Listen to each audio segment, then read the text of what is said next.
ചേട്ടന് വലിയ മാറ്റം വന്നിട്ടില്ല ഉദ്ദേശിച്ചത്. ചേട്ടൻ ഇപ്പോഴും അതേപോലെ ചെറുപ്പക്കാരനായിട്ടിരിക്കുന്നുണ്ട്. 19 വയസ്സാണെങ്കിലും ഇപ്പോഴും മറ്റേ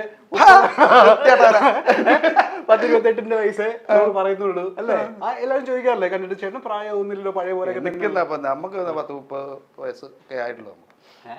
നമുക്ക് ആ പ്രായത്തിനനുസരിച്ചുള്ള അങ്ങനെ പോകുന്ന നമ്മൾ എപ്പോഴും നമ്മുടെ ബോഡിയും ഇതൊക്കെ നമ്മൾ കറക്റ്റായിട്ട് മെയിൻറ്റെയിൻ ചെയ്യണം, അല്ലെങ്കിൽ നമുക്ക് ഫീൽഡിൽ പിടിച്ചേക്കാൻ പറ്റില്ല.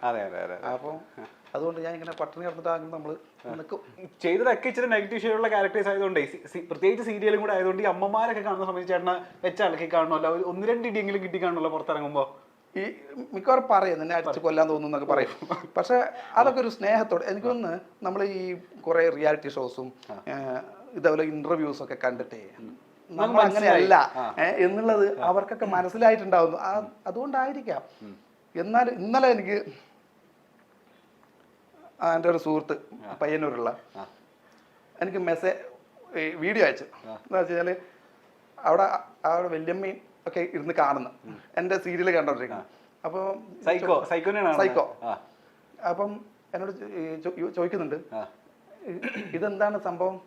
അപ്പം അവനുണ്ടല്ലോ അവളെ ഇപ്പം കുറച്ച് നന്നായിട്ടുണ്ട്, അവനെ നന്നാക്കി എടുത്തിട്ടുണ്ട്, ഇപ്പം വലിയ കുഴപ്പമില്ല, അല്ലെങ്കിൽ വൃത്തികെട്ടവനാണ് അവൻ എന്ന് പറഞ്ഞിട്ട് ഇവര് പറയുന്നത് വീഡിയോ എടുത്തിട്ട് എനിക്ക് അയച്ചു.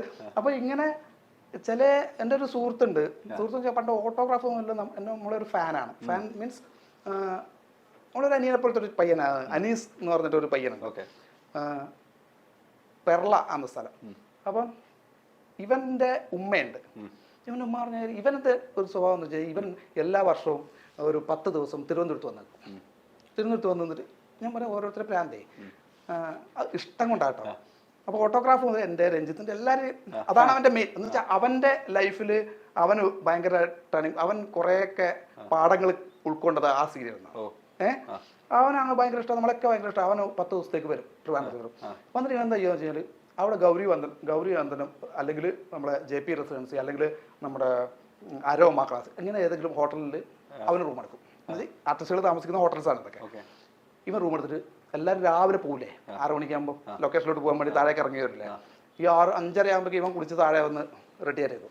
രാവിലെ നല്ല ഫ്രഷ് ആയിട്ട് എല്ലാവരും വരുമ്പോൾ സെൽഫി. ഇൻട്രസ്റ്റിംഗ് ക്യാരക്ടറിനോ സെൽഫി എടുക്കും. എന്നിട്ട് ഒരു വർഷത്തേക്കുള്ള സെൽഫി എടുത്തിട്ട് അവൻ പോകും ഡെയിലി പോസ്റ്റ് ചെയ്യും. സെൽഫി എടുക്കാൻ വേണ്ടി വേറെ ഒരു അവൻ വരുമ്പോ എന്താണെന്നറിയോ, ഇവന്റെ ഉമ്മയുണ്ട്. എന്നൊക്കെ വലിയ കാര്യം. ഞാൻ പോയിട്ടുണ്ട് കേട്ടോ. ഞാൻ 2 വട്ടം ഞാൻ എൻ്റെ വീട്ടിൽ പോയിട്ടുണ്ട്. കാസർഗോഡ് ഒന്ന്, പിന്നെ ഇവിടെയൊക്കെ പോകുമ്പോൾ മൂകാംബിയൊക്കെ പോകുമ്പോൾ അവിടെ നിന്ന് വരുന്ന വഴിക്ക് അവിടെ കയറിയിട്ടൊക്കെ അവര് ഇത് വരുമ്പോ എന്താ പറയാ, ഇവന്റെ ആ ഉമ്മയുണ്ടല്ലോ ചെറിയ ഉണ്ട, അവരുടെ ഒരു സ്പെഷ്യൽ സാധനമുണ്ട് കുറേ. പിന്നെ ഇവന്റെ ആരൊക്കെയോ ഗൾഫിലൊക്കെയാ. അപ്പം കുറെ സ്പ്രേ, പിന്നെ അണ്ടിപ്പരിപ്പ്, ഇത് കുറച്ച് പൊതികളായിട്ട് കൊണ്ടു. എന്താ അറിയോ, എന്നെ കണ്ടു കഴിഞ്ഞാൽ എനിക്ക് കുറച്ച്, രഞ്ജിത്തിന് കുറച്ച്, മഹേഷിന് കുറച്ച്, സാജേട്ടന്, ഇങ്ങനെ എല്ലാവർക്കും എന്തെങ്കിലുമൊക്കെ ആയിട്ട് അത് അവൻ്റെ ഒരു സന്തോഷം. അവന് ഇപ്പൊ നമുക്ക് സാധാരണ നമ്മളെടുക്കുക ഇൻസ്റ്റാഗ്രാമിലോ അല്ലെങ്കിൽ ഫേസ്ബുക്കിലോ ഒക്കെ പരിചയപ്പെടുന്ന കുട്ടികളൊക്കെ ചിലപ്പം ചോദിക്കും ചേട്ടാ എനിക്ക് എന്തെങ്കിലും ചാൻസ് കിട്ടും, അല്ലെങ്കിൽ വേറെ എന്തെങ്കിലും ഒരു ഇന്റൻഷൻസ് ഉണ്ടാവും അവർക്ക്. ഇവരൊന്നും അങ്ങനത്തെ ഒരു ഇന്റൻഷനും ഇല്ലാത്തൊരു പയ്യൻ. പറയാ ഓരോ ക്യാരക്ടർ. അനീസ് എന്റെ ഇന്റർവ്യൂ ഒക്കെ ഒന്ന് കണ്ടോളൂ, എന്നിട്ട് സ്പ്രേയും ഉണ്ട്. എന്താന്ന് വെച്ചാൽ ഇപ്പൊ ഈ ഞാൻ പറയട്ടെ, ഈ ഒരു പീസ് അനീസിന്റെ അല്ല, ഈ ഒരു പീസ് അവൻ കട്ട് ചെയ്തിട്ട് ഇൻസ്റ്റാഗ്രാമിൽ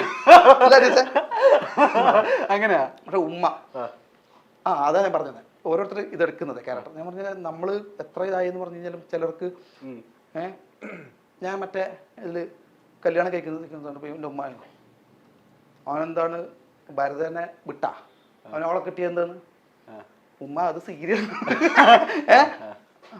എന്തെന്നാ പരിപാടി അത്, അവനവളെ വിട്ടാ, അവനെ കാണിട്ട് ഞാൻ വിളിക്കട്ട്. അങ്ങനെയൊക്കെ ഭയങ്കര നിഷ്കളങ്കരായിട്ടുള്ള കുറച്ച് ആൾക്കാർ. ഭയങ്കര രസമാണ് അവരുടെയൊക്കെ ഇത് എന്ന് പറഞ്ഞത്. അപ്പൊ അവരൊക്കെ എടുക്കുന്നത് അങ്ങനെയായിരിക്കും. മീൻസ് ആ ക്യാരക്ടറായിട്ടുള്ള അതായിട്ട് എടുക്കും. ഇന്ന് സീരിയൽ അത് ഇവനിങ്ങനെയാണെന്ന് വിചാരിക്കും, ഇങ്ങനെയാണെന്ന് വിചാരിക്കും. പക്ഷെ ഇതുപോലുള്ള നമ്മളെ ഇന്റർവ്യൂസും ഇതൊക്കെയാണ് നമ്മുടെ ഇമേജുകൾ മാറ്റിമറിക്കുന്നത്. ചേട്ടാ, ഈ സീരിയൽ ഇൻഡസ്ട്രിയിൽ കുറേ അധികം പ്രശ്നങ്ങൾ ഉണ്ടായിട്ടുണ്ട്. അതിലൊരു പ്രശ്നം നമ്മളൊക്കെ അഡ്രസ്സ് ചെയ്യുന്നത് അല്ലെങ്കിൽ അറിയുന്നത് അന്ന് കൊറോണ സമയത്താണ്. അന്നാണ് ഞങ്ങളൊക്കെ അറിയുന്നത്, അതായത് നിങ്ങൾക്ക് ഡെയിലി വേജസാ, അതായത് ഒരു ദിവസത്തിനാണ് നിങ്ങൾക്ക് പേയ്മെന്റ് വരുന്നത് എന്നുള്ള കാര്യം നമ്മൾ അന്ന് അറിയുന്നത്. ചേട്ടനാണ് മുഖ്യമന്ത്രിക്ക് കത്ത് അയച്ചത് ആ സമയത്ത് അല്ലേ? അതെ. എന്നുവെച്ചാൽ നമ്മൾ ഈ സീരിയലുകാരുടെ പുറമെ കാണുന്നവർക്ക് വിചാരിക്കും അവൻ സെലിബ്രിറ്റി. സിനിമയിൽ മേ ബി എനിക്ക് വന്ന് നല്ല പോസ്റ്റ് ലൈഫ് എല്ലാവർക്കും ഇല്ല. പക്ഷെ ഇത് മെയിൻറ്റെയിൻ ചെയ്ത് പോകുക എന്നുള്ളത് ഭയങ്കര പാടാണ്. അപ്പം നമുക്ക് മാസത്തിൽ ഒരു 2 or 3 സീരിയലൊക്കെ ഉണ്ടെങ്കിൽ നമുക്ക് പേയ്മെൻറ്റ് വരും. അപ്പോൾ ഈ പേയ്മെൻറ്റ് എന്ന് പറഞ്ഞു കഴിഞ്ഞാൽ ഡെയിലി പേയ്മെൻറ്റ് ആയതുകൊണ്ട് തന്നെ നമുക്ക് ചിലപ്പം എന്നെ പോലത്തെ ക്യാരക്ടർ ചെയ്യുന്ന ആൾക്കാർക്ക് ചിലപ്പം 10 ദിവസം 12 ദിവസം ഒന്നും കിട്ടിയെന്ന് വരില്ല. എനിക്കൊക്കെ ചിലപ്പോൾ 2 ദിവസമായിരിക്കും, ചിലപ്പോൾ 4 ദിവസമായിരിക്കും, ചിലപ്പോൾ 5 ദിവസം, ഒക്കെ 6 ദിവസം ഒക്കെ അത്രയൊക്കെ ഉണ്ടാവും നമ്മളെ ക്യാരക്ടറിൻ്റെ.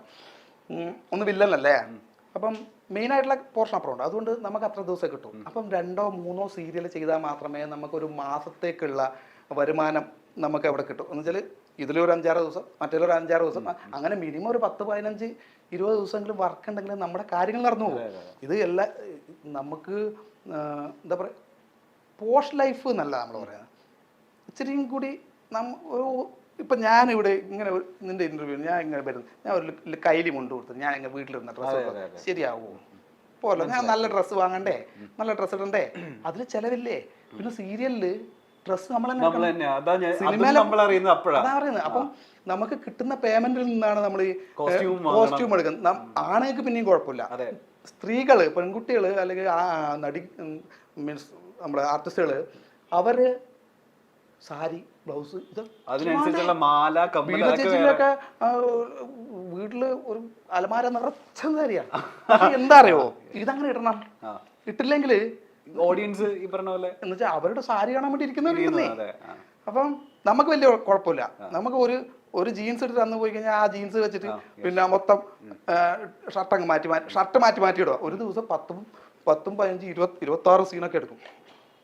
നേരത്തെ എടുക്കും. മിന്നാന്ന് ഞാൻ കഴിഞ്ഞിട്ട് വന്നു 10, 15 സീന്. രാവിലെ 15 ഡ്രസ്സ് വേണം അല്ലേ? വേണം.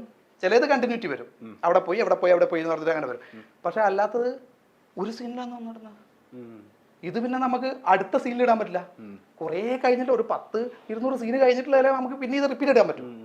അപ്പൊ എത്ര ഡ്രസ്സ് വേണം നല്ല ചോദിക്കേ. അപ്പം ഇതൊന്നും നമുക്ക് ബ്രാൻഡഡ് എടുത്താലൊന്നും മുതലാവില്ല. ബ്രാൻഡഡ് എടുത്ത് 10,000-2,000 രൂപേന്റെ ഷർട്ട് എടുത്ത് കഴിഞ്ഞാൽ മുതലാവും. ഇതിന് ചില പിന്നെ സ്ഥലങ്ങളുണ്ട് ചെറിയ വിലക്ക് ഷർട്ട് ഇടുന്നത്, 200 രൂപ 300 രൂപക്കൊക്കെ ഷർട്ട് ഇടും. ആർക്ക് ഈ ബ്രാൻഡ് അറിയാൻ പോകുന്നത്? പക്ഷെ ചില ക്യാരക്ടറെ പുറത്തവരൊക്കെ എടുക്കും കേട്ടോ.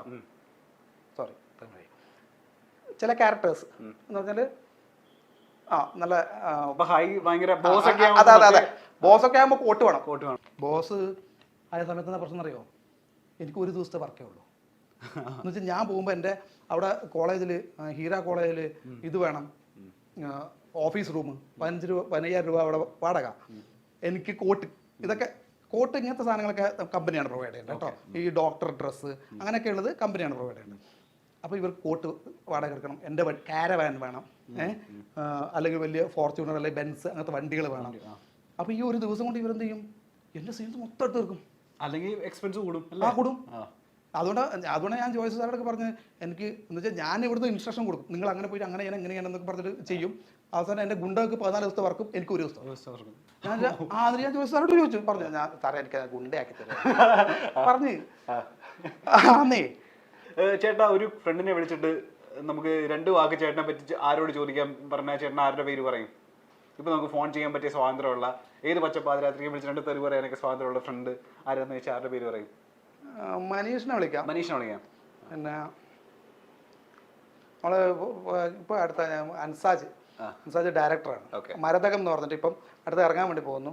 വിഷ്ണു ഉണ്ണികൃഷ്ണൻ, ബിപിൻ ഒരു പടം ഇറങ്ങാൻ വേണ്ടി പോകുന്നു. മരതകം അതിന്റെ ഡയറക്ടറാണ്. അപ്പോൾ നമ്മൾ ഇവര് ടീംസൊക്കെ ഇവിടെ വാഴക്കാലയാണ് താമസിക്കുന്നത്, ഒരു വീട്ടിലാണ് താമസിക്കുന്നത്. നമ്മൾ വൈകുന്നേരം അവിടെ പോയി കഥ പറച്ചിലും ഇതൊക്കെ ആയിട്ട് സിനിമാ സംബന്ധമായിട്ടുള്ള കാര്യങ്ങളൊക്കെ ആയിട്ട് ഇരിക്കുന്ന ആൾക്കാരാണ്.